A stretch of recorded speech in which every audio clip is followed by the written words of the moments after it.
just interrupt me. Like I said, I'm Zeno Gamble. This is my wife, Doris. She supports me in everything I do. And thanks to Alice for letting me come here to the library to help out this program. And I'd also like to point out my old battle buddy, Dave, is here. We've been through a few missions together at the Pentagon. So, like I said, I'm going to talk about at-risk people in remote communities. I'm going to talk about Africa, Europe, Middle East, Afghanistan, and a little bit about the Ukraine. So I served in the military. My career ended in my military career, culminated in the country of Djibouti. If you've ever been to Djibouti, you might recognize these pictures as exactly what it looks like there. Top right is my friend Marwa and her daughter Mand. Their mother Dahab was the strongest female businesswoman in Djibouti. She imported milk from Yemen and sold it around the country. The bottom right, you can see the food staple of Djibouti, the goats. They run wild everywhere. Don't run over one or kill one, you'll owe some goat herder $10 for that infraction. And it's an extremely poor area. You can see that the elderly ladies make their living in the community in that bottom left picture, carrying bundles of sticks into the city every day for $1 a day to fuel the stoves and everything that feeds everybody. And the top left, you can see a irritated gate guard looking at a homeless mother and her child, waiting for someone to hopefully give them a monetary handout or something like that, in which we frequently did help them out, since we took a lot of harsh feelings towards the struggles of people there and the corruption and the government in that country. But this is a country where I met my friend Rudy, and when we retired, we decided that we were going to start our own company where we didn't have to worry about, being told by the government what to do. We wanted to distance ourselves away from the Department of Defense, CIA, and any other companies like that. So we named our company White Mountain after the White Mountains in New Hampshire. We did a lot of counterterrorism work, and when you provide a security assistance everywhere you go, you're going to identify humanitarian needs, like the folks you see in these photographs here. So we started our own nonprofit company. In a trip to Africa, we decided to create the Blessing Projects. Our friend Terry first came upon a village in Africa on the Kenya-Tanzania border, and when they met her, the local Maasai called her Namanyak, which is a Maasai word for blessing. So therefore, we decided to call ourselves Namanyak, and then nobody knew what that meant. So we rebranded ourselves as the Blessing Projects, and there are about 15 of us who work every day. None of us accept any payment. We're all volunteers. We have a board of 6 people. I'm one of the board members, and we have 3 independent board members to make sure we comply with what the government would like us to do. So this is our first project. We call this Joel's Village. This is the birth of our organization. We started out with about $5,000, and we built the local Maasai took us to this village about 3 hours outside of any town that you can get to on a highway. It takes 4x4 vehicles to get there. But we built a school, we built a small medical clinic, and some housing for teachers. And we started out with 7 students in this school, and today we have 130 students from the local areas who hike in on a daily basis to go to school with our teachers.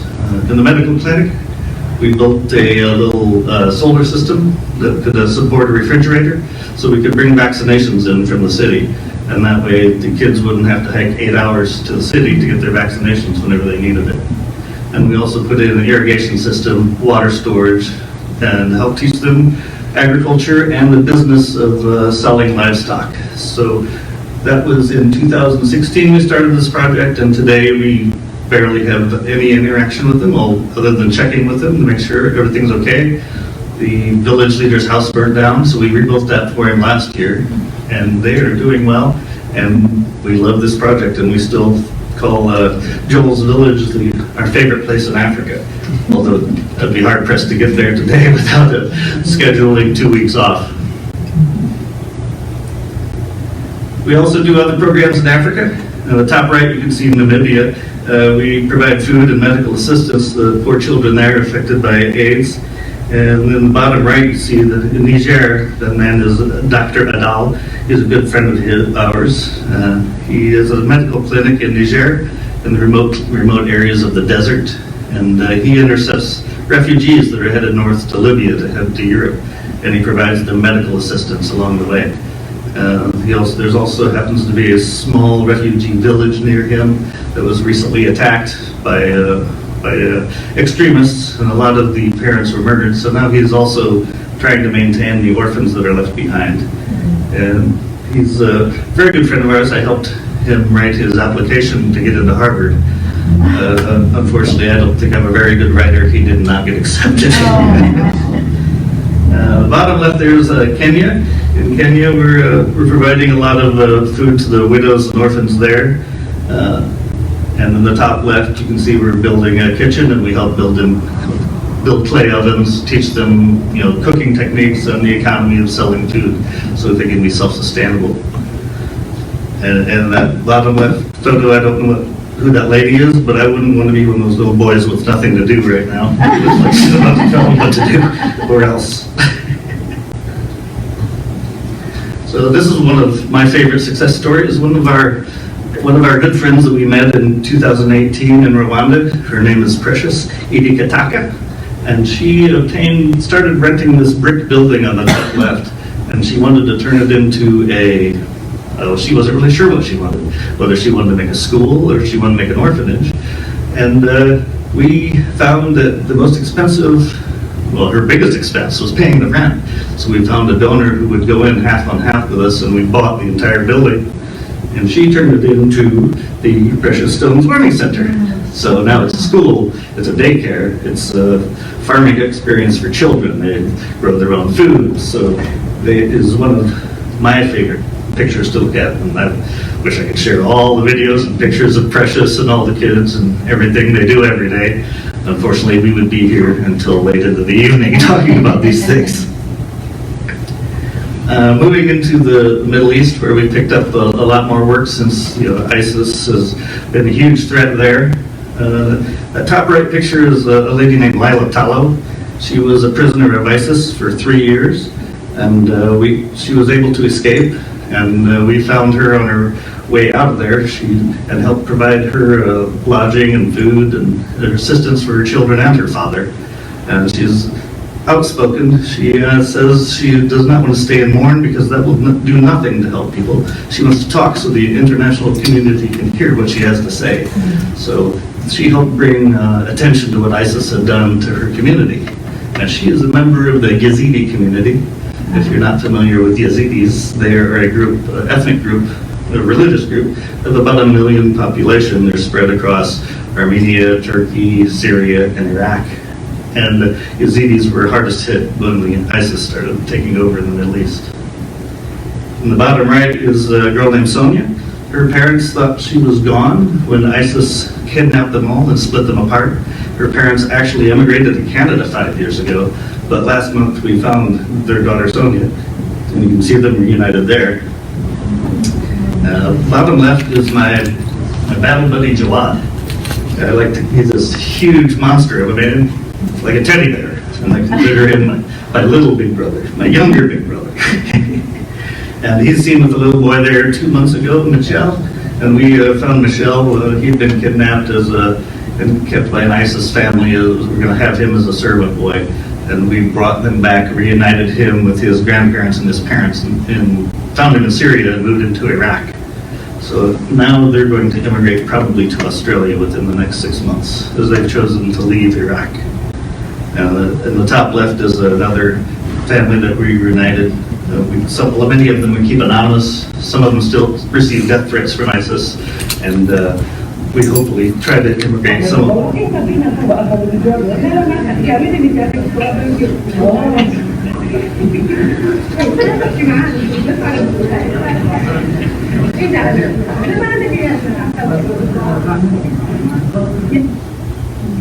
I'm also going to talk about some of the orphans and the mothers and the children of war. It's very traumatic, and for these ladies, these women who were kidnapped by ISIS were sold and resold as sex slaves, and many of them had children born to ISIS commanders. And after the Battle of Baghouz, most of the ISIS commanders either retreated or were killed. And we found these ladies, and sometimes they're looking for their children, sometimes they have their children with them. But these Yazidi women will not be allowed back in their communities by the community leaders, because they don't want ISIS babies in their communities. So they're not given much of a choice: either come alone or don't bring, or leave us with your child. So we've established a couple of villas in a safe place in the Middle East, where we take these women, find their children, reunite them, and protect them. Our organization provides security and logistics and rent and food and caretakers. And then we have a friend of mine named Sherry Talabani of the Seed Kurdistan organization. She provides all the psychological care and medical care and everything they need. So we've been working on this program, which costs us about $21,000 a month for these 50 mothers and children. And this is something that was very expensive, because we need to hire Iraqi lawyers to reestablish all their documentation. The women no longer have passports or identity papers, and the children have no birth certificates. So we're on the path to get them. They all want to move to Australia, since Australia has a great immigration program for refugees, and we will get them there hopefully in 4 to 6 months. They're very needy.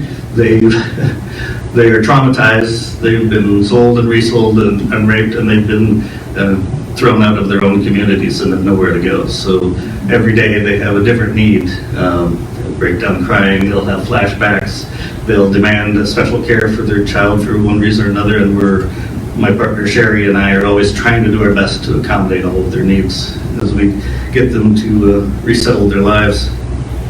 Zeno, can I ask you, how do you come to become aware of these people in need?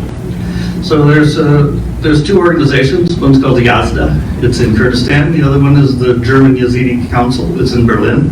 Each one of them keeps track of the nationalities of Yazidi women. So Iraqi Yazidis are tracked by Yazda, and the German Council tracks the Syrian Yazidis.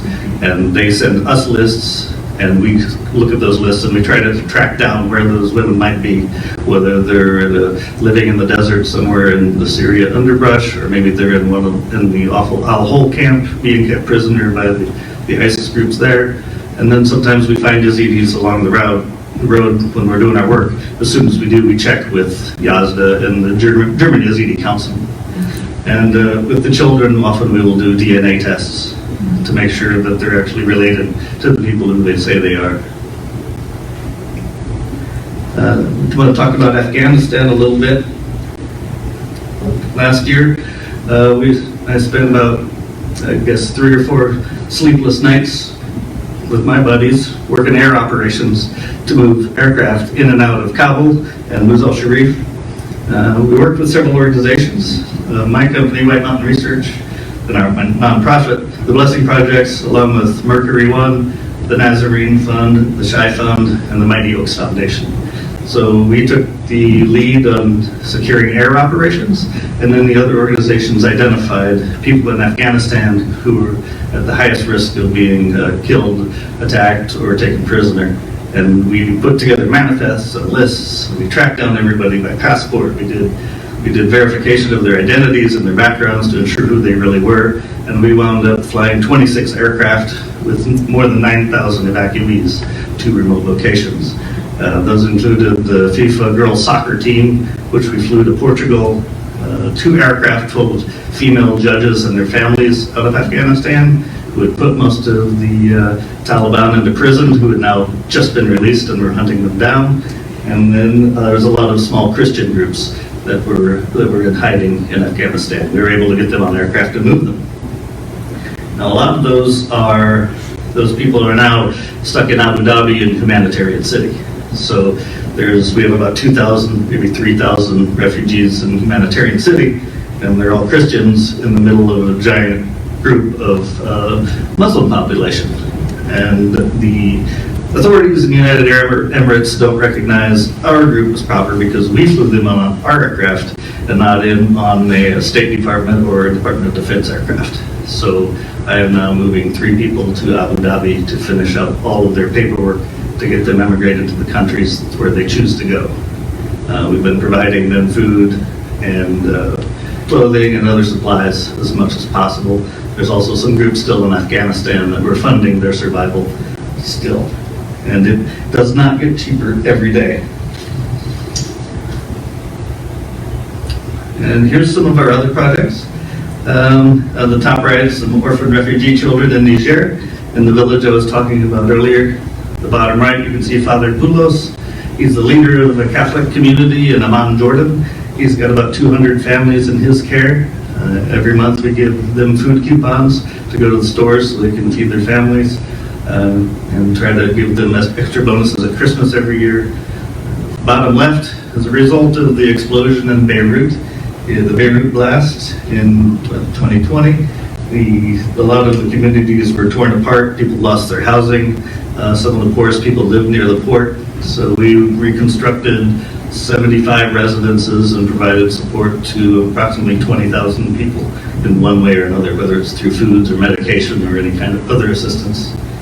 And the top left is an orphanage in Nepal that we've been supporting a little bit. We've got a pastor and his wife who live there in an orphanage, and we give them, clothing for the kids, educational materials, and anything else they need to support their folks.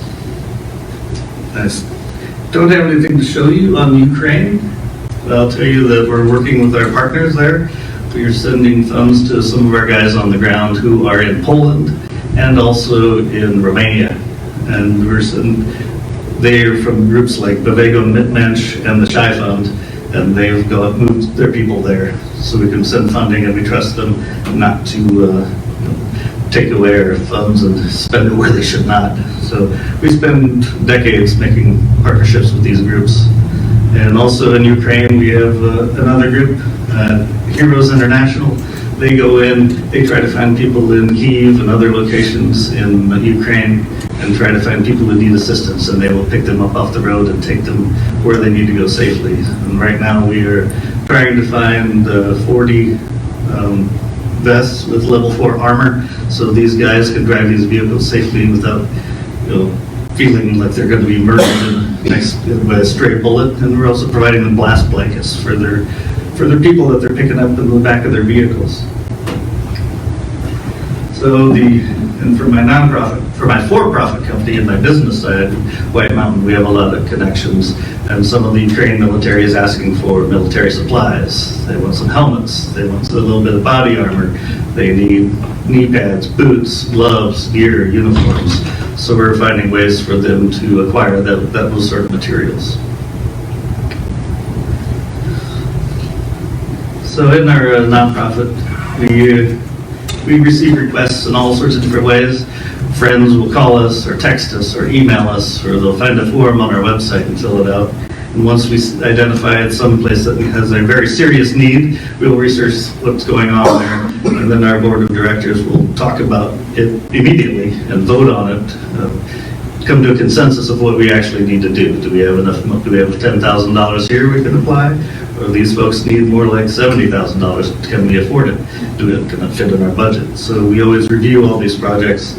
And then the biggest challenges usually are being compliant with the U.S. government requirements, either through OFAC or ITAR, which OFAC prevents financial corruption, money laundering and things like that. And then ITAR prevents us from sharing any technologies with foreign governments, such as drones or communications or tactical training.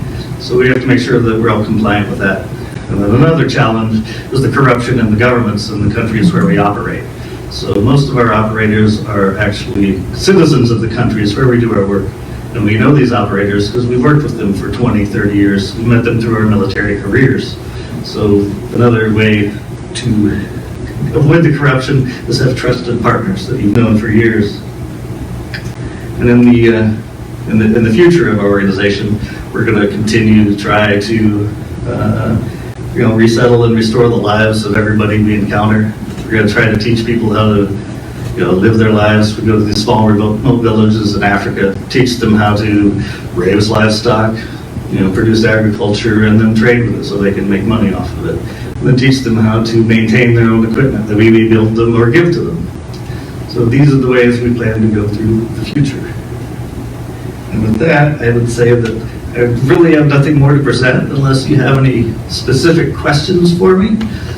This means a lot to me. I have another question, and I don't want to usurp anybody else's. I know I have supported the blessing projects. I've been really impressed with I met Zeno on Zoom last year, and was very impressed with all the activities that he was doing, and did my own due diligence into the blessing projects and into White Mountain Research, and am extraordinarily impressed with what they are doing, and have personally supported the blessing projects, and have sponsored Facebook fundraisers and what have you. My contributions are a drop in the bucket. I mean, just nothing compared to what you need for the kind of projects that you're talking about. Can you speak a little bit about sort of where you get the funds for Sure. these projects? Yes, so all of our funding comes from private donors. So when we started out with $10,000 of our own money that we put into the pot. And then we started finding more folks who wanted to join us. And then COVID hit, and then we saw a huge uptick in people who wanted to provide COVID protection for people in the remote areas where we worked. And then the Beirut blast hit in 2020, and we had a lot of Lebanese donors who came in. And they're all private donors. I don't know if any of them have signed any release for me to share their names in public. I don't think they have, so I always say private donors. And we do due diligence on our own donors. When someone wants to send us a large amount of money, we immediately begin checking into the background. Have you done this before? Are you a trustworthy person? Are you a criminal? Have you stolen money from people in the past? You know? And we've kicked back some large donations in the past because we don't trust what their intentions are. Hey, Dave. So a lot of people don't know this about you. That you and I both share a love for gardening. Yes. But you are an organic gardener in the extreme. Yes. Are you introducing organic agriculture to the communities, or? Yes, in Beirut we've purchased some land, and we started raising organic tomatoes, cucumbers, and peppers there about 3 years ago. So it's about 1 acre. And this year we started a new dairy farm, which is also in Lebanon, we've got a lot of refugees in Lebanon. So we have no choice. It's pretty much organic there. We can't get a hold of good pesticides that'll put some poison in your body, so that makes me happy. I know in the past you bring in wasps and Yes. ladybugs and... I have not seen my guys bringing in wasps and ladybugs for proper pest control in Lebanon yet. I haven't inspected. But I hope that they're not killing the wasps and the ladybugs. Did you have a question? I was just interested, I know that it appears that you do wonderful humanitarian work. And is your focus totally on maybe rescuing people in dire circumstances, or do you go into places where maybe you help people set up little businesses like microloans and that sort of thing, that sort of gets them to be independent? Yeah, we're more focused on providing seeds to communities to start their own businesses, become self-sufficient, and we do focus on orphans and widows. However, when we encounter people in need of rescue, which is my main mission in life outside of this nonprofit, is performing rescues in Syria. And so when that program runs out of funding, we come to this program here and say we've got a couple more people that are out there's no money for it, so our small nonprofit, the Blessing Projects, will pick up those extras, those people who've been forgotten, and then we'll use our operatives to go in and extract them from wherever they may be. So, yeah, we focus on building communities, but we like rescues. Yeah? Two unrelated questions. I noticed you have a CFC number. Oh, yeah. So you're part of the Northern Charitable organization. Do you give lectures to government agencies to?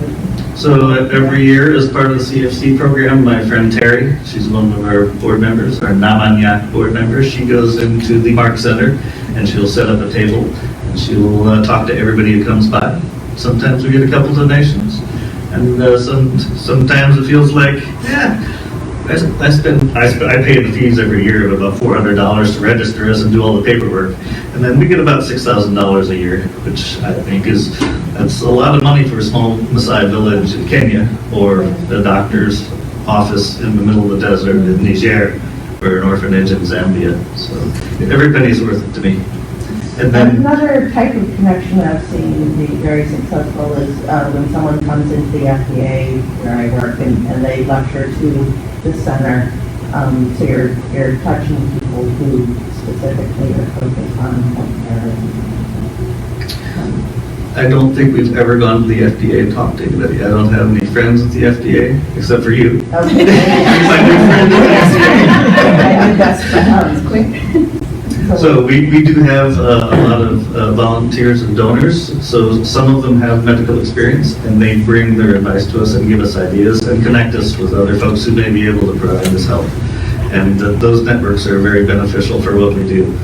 And it's helpful for the CFC to have that connection. The other question was, I noticed a lot of women were prominent in your stories, Precious, for example. Is that because you're focused on women and orphans? Or do you work with a wide range of people and I just selectively pick up those? No, we do focus on orphans and widows. We also find that most of the communities where we go in and find there's been a lot of security threats in the past, and we do our humanitarian work, we find that women and children are the ones who suffer the most. Sometimes in the case of ISIS, there's no men left behind to help. The men have been murdered, and then they've left behind their wives and children. So it's just, that's the circumstance. And my friend Terry, she's a photographer. She has her own separate nonprofit that focuses on women who've been abused around the world, and she focuses on how they've restored their lives with their faith. So her project, the Mosaic Project, focuses specifically on them. So she brings a lot of her work over there to our side, and I think it's a wonderful way to help people in the world just like that. Yes? So I'm just wondering, like, specifically with Ukraine, through not only you, but churches, there are a million organizations now. Everybody is looking for donations. Everybody wants money. Everybody wants contributions. Yes. And I'm just wondering what you think about that when we've got such small organizations vying for funding. Does it make any sense for some of these smaller groups to come in together to accomplish a bigger good? I'm just, I see people, they don't know where to give, so they're not giving anywhere because there's so many people vying for their contributions.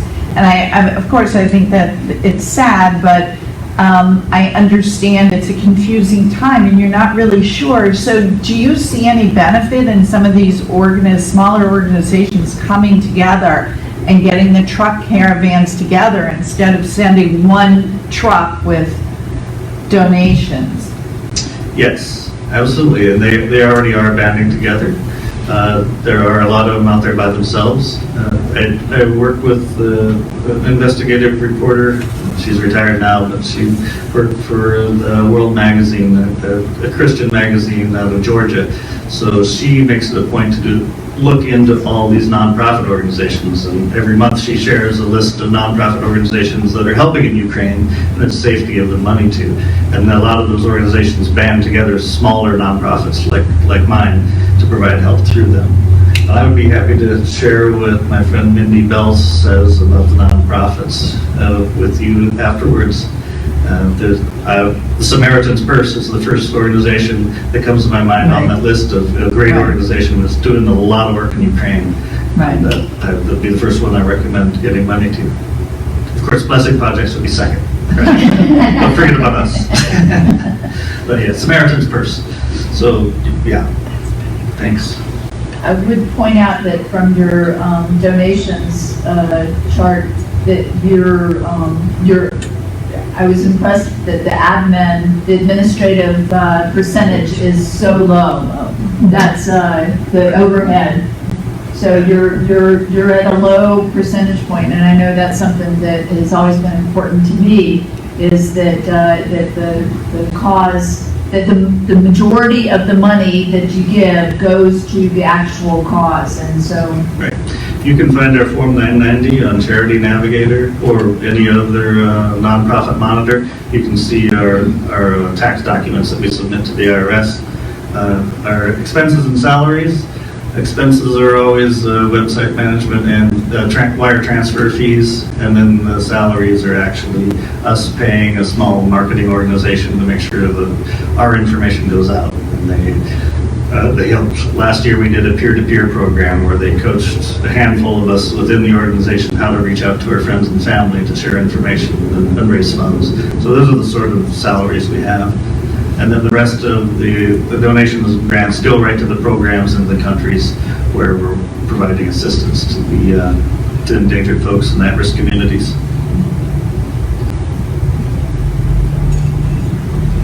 If you have any more questions, I'll step down. And I'll be hanging out here a while. Hanging out for a while. We've got coffee. We'll have cookies, things. So please stay around. Thank you.